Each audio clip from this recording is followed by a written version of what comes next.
Hello students, स्वागत है आपका बायोलॉजी ऑनलाइन क्लासेस में। हमने रक्त परिसंचरण तंत्र जो चैप्टर नंबर 24 है वो लगभग कंप्लीट कर लिया है और अब यहाँ पर आज हम आपके लिए जो वीडियो लेकर आए हैं उसमें विभिन्न परीक्षाओं में परिसंचरण तंत्र से संबंधित जो प्रश्न पूछे जाते हैं, चाहे वो राजस्थान बोर्ड हो या सीबीएसई हो या नीट का एग्जाम हो और किसी भी जनरल साइंस से संबंधित जो प्रतियोगी परीक्षा है, यहाँ तक कि जो प्रतियोगी परीक्षाएं होती हैं जनरल साइंस से संबंधित, वहां पर भी जो रक्त परिसंचरण तंत्र का जो टॉपिक है वो बहुत ही महत्वपूर्ण होता है और यहाँ से आवश्यक रूप से क्वेश्चंस पूछे जाते हैं। इसलिए स्टूडेंट्स, आज आप लोग बहुत ध्यान से आज का वीडियो समझेंगे। एक एक टर्म्स को यहाँ हमने विभिन्न टर्म्स, कुछ शब्दावलियां और इनसे संबंधित जो प्रश्न बन सकते हैं एग्जाम की दृष्टि से, उनको आज हम लेंगे। तो सबसे पहला हमने यहां लिया है, एक बार सबको देखते हैं, हृदय ध्वनियां, रक्तदाब, haemocytometer, haemoglobinometer, leukaemia, leucopenia, pulse जिसे हम नाड़ी गति भी कहते हैं, रुधिर लयन अर्थात हीमोलाइसिस। तो स्टार्ट करते हैं। सबसे पहली हमारे टर्म्स है हृदय ध्वनियां,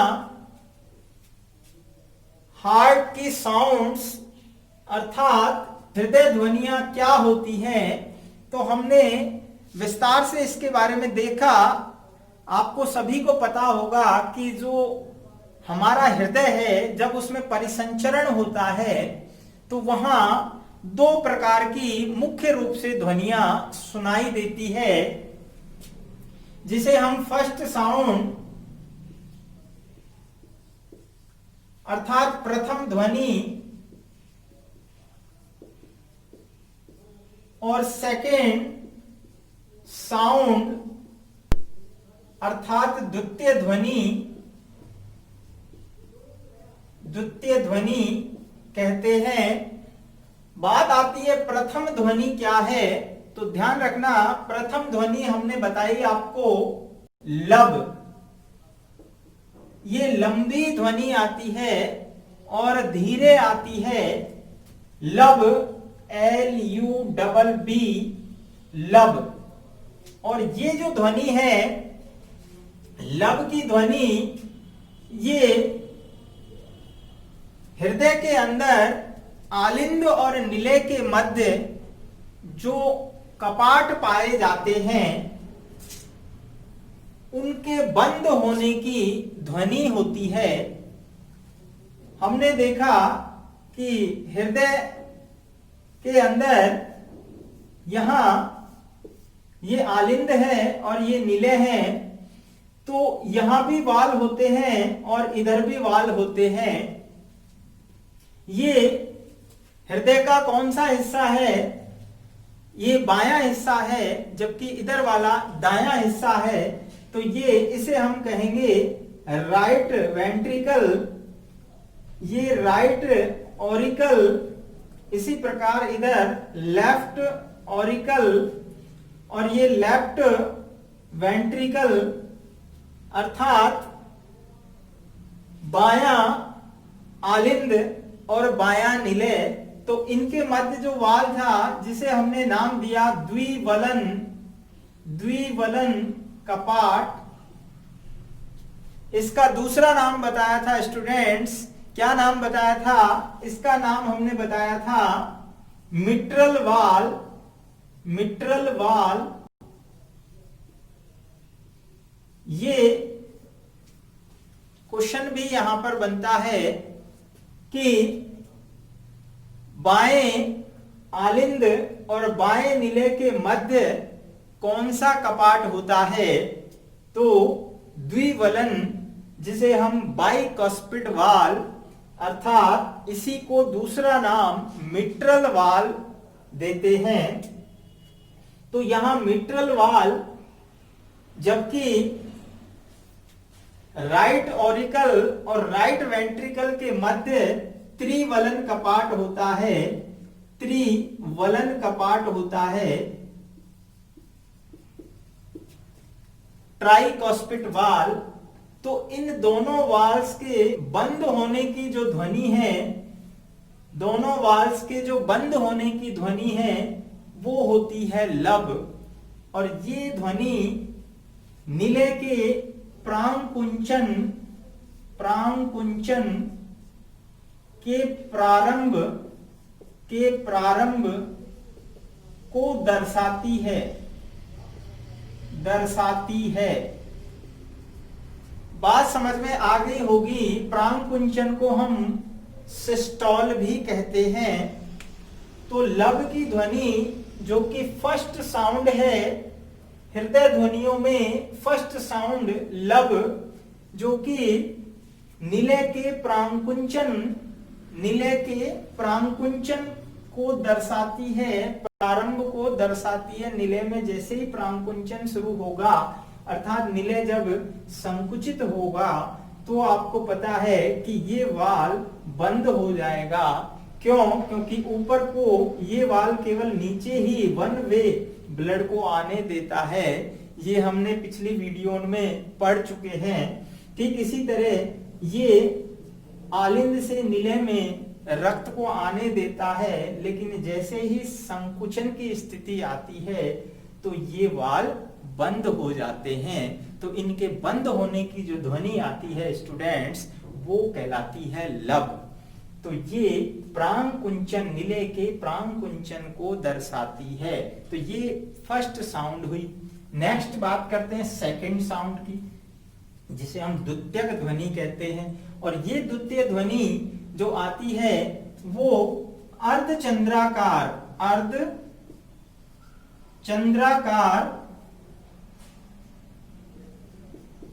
कपाट के बंद होने की ध्वनि होती है। अर्धचंद्राकार कपाट, जिन्हें हम सेमी ल्यूनर वॉल कहते हैं, अर्धचंद्राकार कपाट के बंद होने की ध्वनि कौन सी ध्वनि है? सेकंड ध्वनि होती है। और इस सेकंड ध्वनि को नाम दिया था हमने डब। सेकंड ध्वनि को नाम दिया था डब, DUP, डब। तो ये डब की जो ध्वनि आती है, ये अर्धचंद्राकार कपाट के बंद होने की ध्वनि होती है।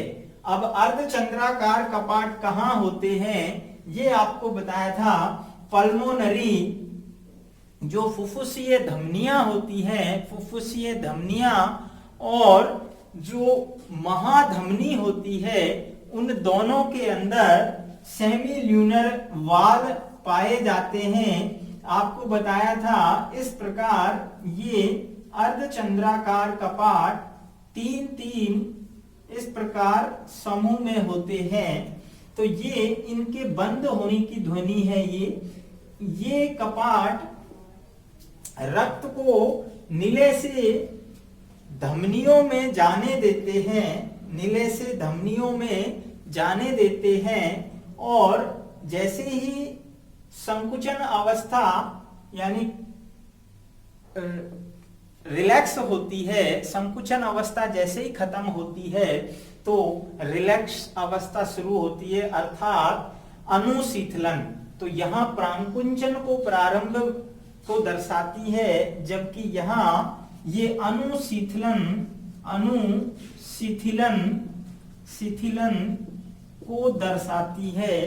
तो जैसे ही अनुशीतलन होगा स्टूडेंट, जैसे ही जब निलय का अनुशीतलन होगा तो आपको पता है यहां से रक्त आलिंद से निलय में आता है, तो यहाँ जो धमनियों के अंदर अर्धचंद्राकार कपाट हैं वो बंद हो जाते हैं। तो इनके बंद होने की जो ध्वनि है वो क्या है, वो डप की ध्वनि है। तो राइट, आपको ये चीज समझ में आ गई होगी कि दो प्रकार की हृदय ध्वनियां होती हैं। फर्स्ट साउंड लव, जो निलय के प्रांकुंचन को दर्शाती है, जिसमें द्विवलन और त्रिवलन कपाट के बंद होने की ध्वनि है, जबकि सेकंड साउंड यानी द्वितीयक ध्वनि डप की आती है, जो धमनी, महाधमनियों और फुफ्फुसीय धमनियों के अंदर उपस्थित अर्धचंद्राकार कपाट के बंद होने की आवाज होती है, और ये आवाज निलय में अनुशीतलन को दर्शाती है। तो ये चीज आपको समझ में आ गई होगी। नेक्स्ट अपना लेते हैं रक्त दाब। तो रक्त दाब क्या होता है, नेक्स्ट हमारा रक्त दाब, अर्थात इसे हम ब्लड प्रेशर भी कहते हैं, बीपी अर्थात ब्लड प्रेशर। तो रक्त दाब क्या होता है, सीधे शब्दों में समझिए कि जब रक्त परिसंचरण होता है तो धमनियों की दीवारों पर, धमनियों की दीवारों पर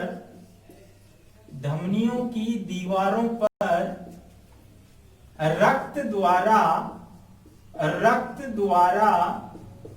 लगाया गया दाब, रक्त दाब, जिसे ब्लड प्रेशर कहते हैं, कहलाता है। धमनियों की दीवारों पर रक्त द्वारा लगाया गया दाब, रक्त दाब अर्थात ब्लड प्रेशर कहलाता है। और ब्लड प्रेशर को हम mmHg अर्थात मिलीमीटर पारा में दर्शाते हैं। दो प्रकार की यूनिट्स होती हैं, एक हायर लिमिट होती है, एक लोअर लिमिट होती है, या यूं कह सकते हैं कि दो प्रकार की अवस्थाएं होती हैं। एक होती है संकुचित अवस्था में, या इसे हम कहेंगे संकुचन दाब, जिसे सिस्टोलिक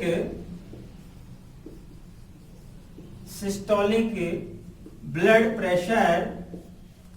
दूसरा जो है वो होता है डायस्टोलिक अर्थात अनुशीतलन दाब, इसे हम कहते हैं डायस्टोलिक बीपी। समझिए, अनुशीतलन दाब और संकुचन दाब, या इसको प्रांकुंचन दाब भी कहते हैं। हमने हृदय चक्र में दो अवस्थाएं पढ़ी, एक संकुचन जब हृदय पिचकता है, एक अनुशीतलन जब हृदय रिलैक्स होता है, नॉर्मल अवस्था में आता है। संकुचन के समय हृदय से रक्त को पंप कर दिया जाता है शरीर के विभिन्न भागों में, फेफड़ों में, जबकि अनुशीतलन अवस्था में रक्त को नॉर्मल, जब हृदय नॉर्मल होता है तो रक्त को विभिन्न भागों से शरीर से कलेक्ट किया जाता है, और जो फेफड़े हैं वहां से भी रक्त को कलेक्ट किया जाता है। तो ये दोनों अवस्थाओं के समय धमनी की दीवारों पर दो अलग अलग प्रकार के दाब लगते हैं, जिन दोनों लिमिट को मिलाकर, दोनों अवस्थाओं को मिलाकर ही हम रक्त दाब को प्रदर्शित करते हैं। तो संकुचित अवस्था में जो दाब धमनी की दीवारों पर लगता है, जब हृदय संकुचित अवस्था में है, तो उस समय जो ये धमनी है, तो इसकी दीवार, ये रक्त बह रहा है इसमें, तो इसकी दीवार पर जो प्रेशर लगेगा उसे हम कहेंगे संकुचन दाब या संकुचित अवस्था में रक्त दाब। तो ये सिस्टोलिक ब्लड प्रेशर कहलाता है। इसकी लिमिट होती है, ये होता है मानव में 120 मिलीमीटर पारा, जिसे हम 120 mmHg कहते हैं। ये सिस्टोलिक ब्लड प्रेशर कहलाता है, राइट। दूसरा हम लेते हैं अनुशीतलन दाब, इसे हम डायस्टोलिक ब्लड प्रेशर कहते हैं। तो यहां जब हृदय संकुचित अवस्था को छोड़कर रिलैक्स अवस्था में आता है, अर्थात अनुशीतलन अवस्था में होता है, उस समय धमनी की दीवारों पर जाहिर सी बात है कि ब्लड प्रेशर कम होगा। तो उसका मान यहाँ पर 80 mmHg होता है, 80 mmHg होता है। तो ये डायस्टोलिक ब्लड प्रेशर कहलाता है। तो अब हम रक्त दाब को जब प्रदर्शित करते हैं, रक्त दाब को यानी बीपी बराबर हम कहेंगे प्रांकुंचन या संकुचन, एक ही बात है, संकुचन दाब ऑब्लिक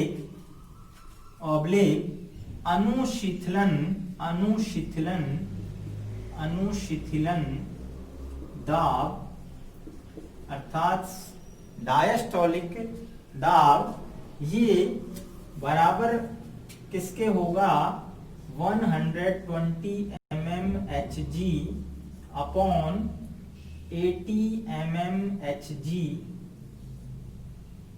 अर्थात इसको मिलीमीटर पारा कहते हैं। तो ये यूनिट हो गई, ये हायर लिमिट है, इसे हम कहेंगे उच्च सीमा, और ये कहलाती है निम्न सीमा, अर्थात ये हायर लिमिट है और ये लोअर लिमिट है।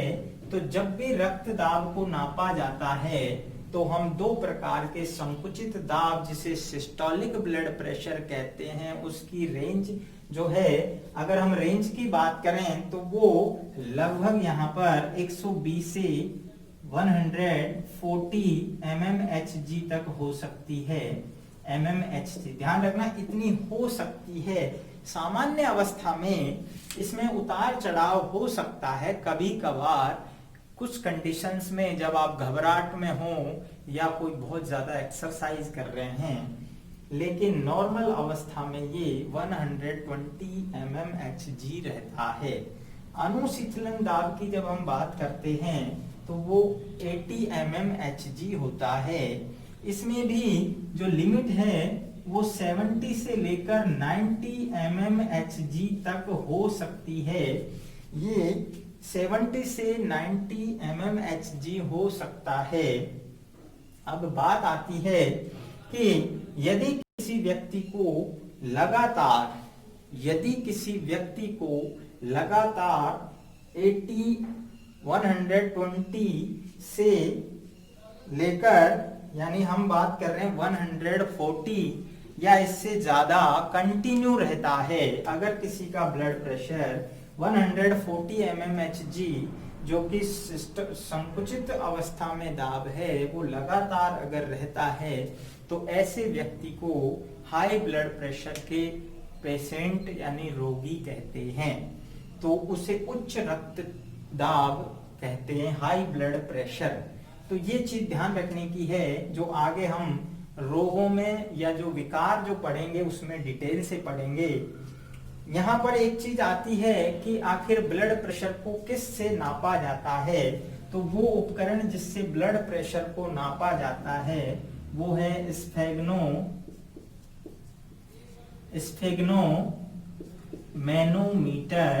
मैनोमीटर। तो स्फिग्नोमैनोमीटर जो उपकरण होता है उससे रक्त दाब को मापा जाता है। तो यहाँ पर एक टर्म और हमारी आ जाती है कि बीपी को किससे नापा जाता है, तो वो उपकरण स्फेग्नोमैनोमीटर कहलाता है। तो आप इसको एक बार देखें और उसके बाद नेक्स्ट टर्म लेते हैं।